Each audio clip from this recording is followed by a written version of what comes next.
Thank you for joining me on this last rejoining of the GSMC Chip Shot Football Podcast presented by the GSMC Sports Network. Talking about now the last segment of the show, the Minnesota Vikings acquiring the Houston Texans first round pick in this year's draft for the Vikings second round pick this year and sixth round pick as well this year, and their second round pick in 2025.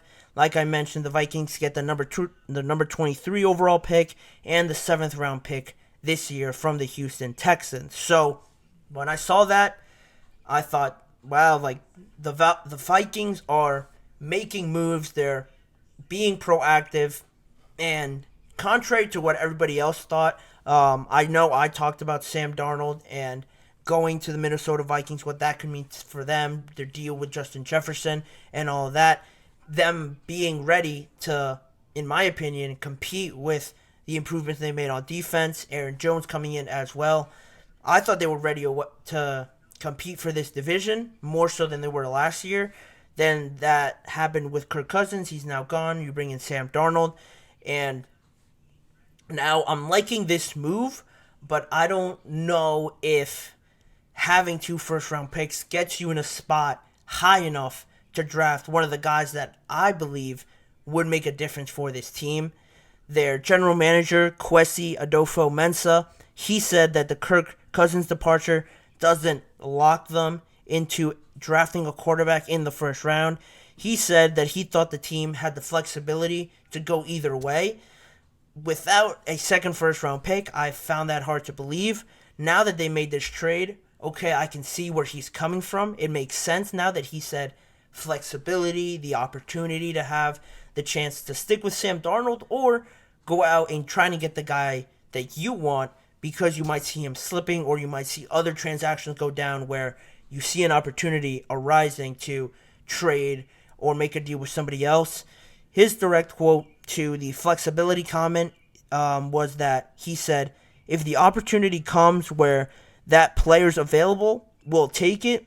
So really the answer isn't some strict thing. And part of that is the flexibility we've wanted to put into our plan for these past couple of years. And it all sounds great. It all makes sense in that aspect. Once this deal goes down, you see it all make sense and come into fruition. Now I can dive into it a little bit more. It makes sense because he's saying he at least wants the opportunity to make a move. You know, before he had his hands tied with just the 11th pick. You couldn't convince any team in the top 5, top 8 to move back 3 spots. You could have maybe at 9 with the second pick that the Chicago Bears have, or maybe 8 with the Atlanta Falcons. But other than that, I didn't see maybe the Titans at 7. But that's as far as they'll go. You're not going to get the Giants to trade back because they need a wide receiver or a quarterback. The Chargers are a sticky situation too because now that they traded away Keenan Allen, they're in a good spot at number 5 to draft a playmaker. Draft Rome Odunze. If the Cardinals trade out or they draft somebody else, that's not Marvin Harrison. Marvin Harrison's still there. Malik Neighbors is also presumed to be in the top 10. So all these playmakers are going to go in the top 10. And these teams fall perfectly in spots where you can't really get that. You know, thinking about it more, if Arizona really wants Marvin Harrison at number 4, how much are they going to ask for that spot in the draft? Are 2 first-round picks going to do it for them? You know, we don't know that. That's a valid question at this moment after the trade is made. They might see Marvin Harrison as a once-in-a-lifetime, when are they ever going to be number 4 again type of player that if you want them to move, you're gonna need to offer a lot more than just 2 first-round picks. I think 2 first-round picks might not be enough for top 3. Top 4, maybe. I find it hard because the Cardinals would move from 4 to 11 at the earliest. So I think this Cardinals team, if they get a real true playmaker, they could be very sneaky on offense. So that's another aspect of that's what they're thinking. They might love Marvin Harrison. If it's not Marvin Harrison, they might really like Malik Neighbors or Rome Odunze or Brock Bowers, maybe even at 4. nobody really knows what they would want to do.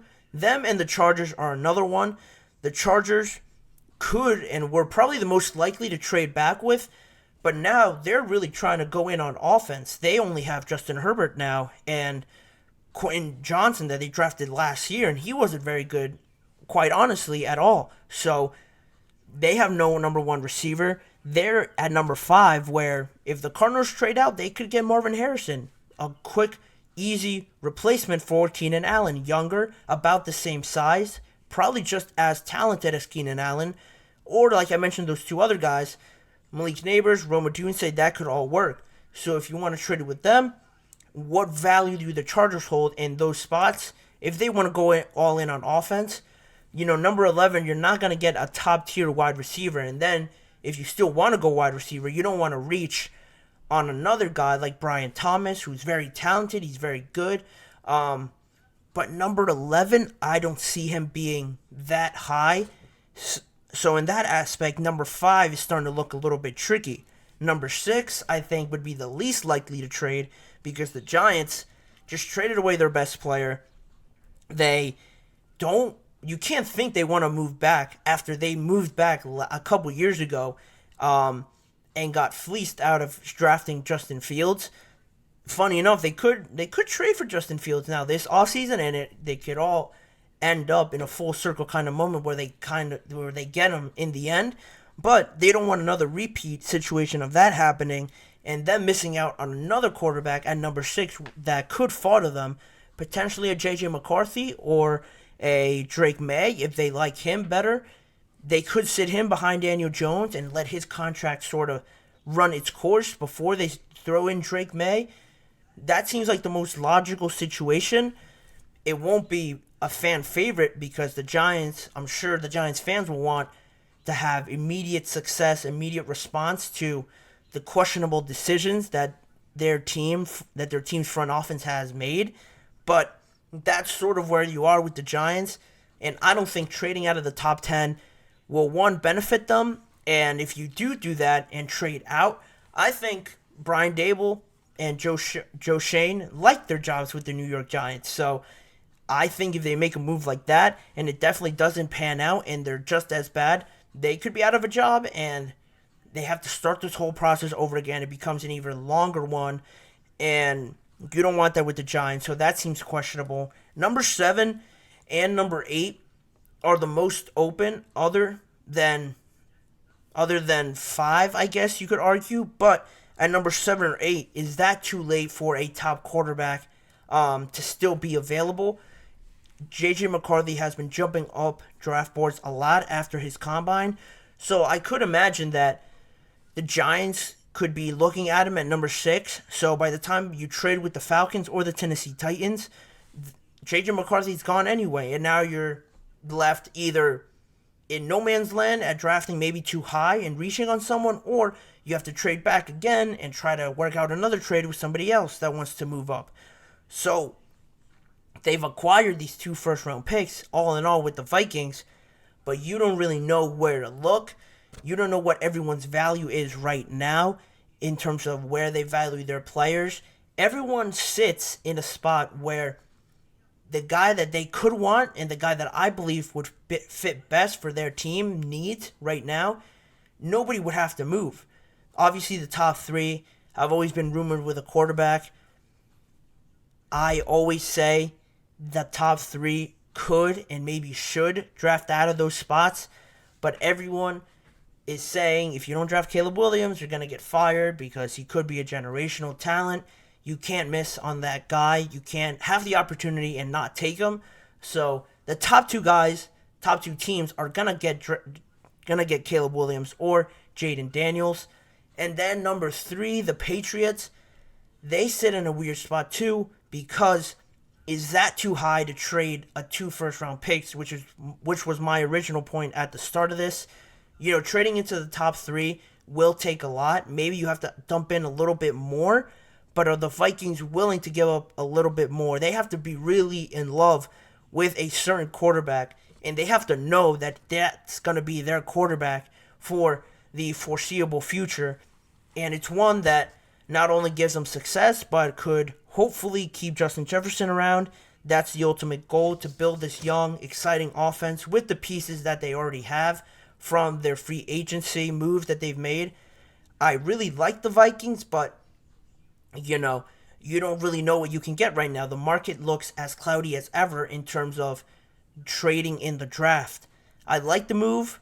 I always support being aggressive and getting more bang for your buck in equity, draft equity, or going out and being aggressive in free agency.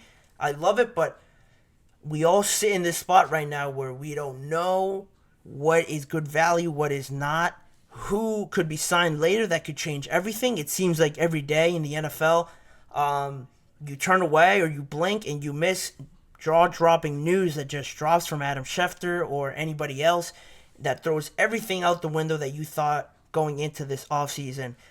And for me, it's great. I love talking about it. It's exciting. But to make a judgment like this, a call like this right now, I think it's very hard to do. The Vikings are obviously in need of a quarterback. Realistically, I don't think they could go in with Sam Darnold and still convince Justin Jefferson to stay after what he could be watching and how bad it could be.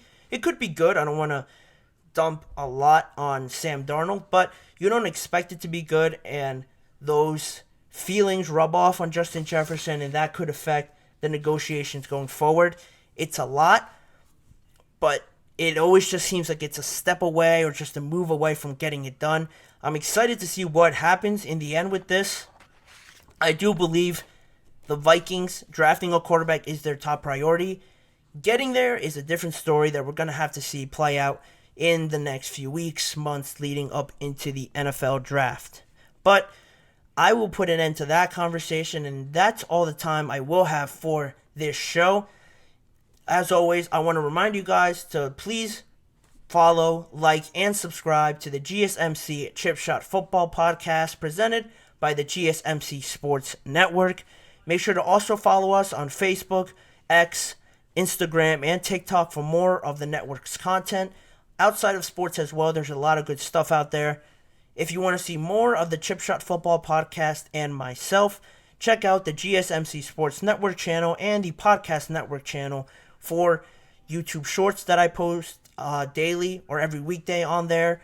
Live show recordings, whole show recordings that are on there as well. If you couldn't catch a whole show and want to rewatch it even, as well as individual segment videos that I cut up and put on there in case you missed a certain segment or you want to go back and see a specific one. It's all on there on both of those channels.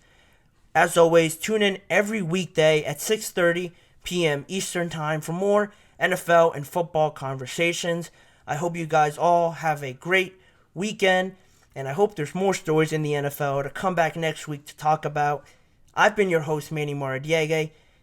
Thanking you guys for tuning in. I'll see you guys all on Monday.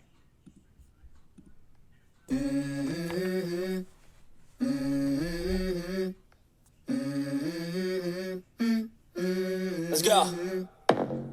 I wake up to a little bit of drool on my pillow, feel like it's gonna be a bad day. Yeah, I'm tired of shit, and the coffee ain't hit yet. Damn, ain't that great. I don't wanna go to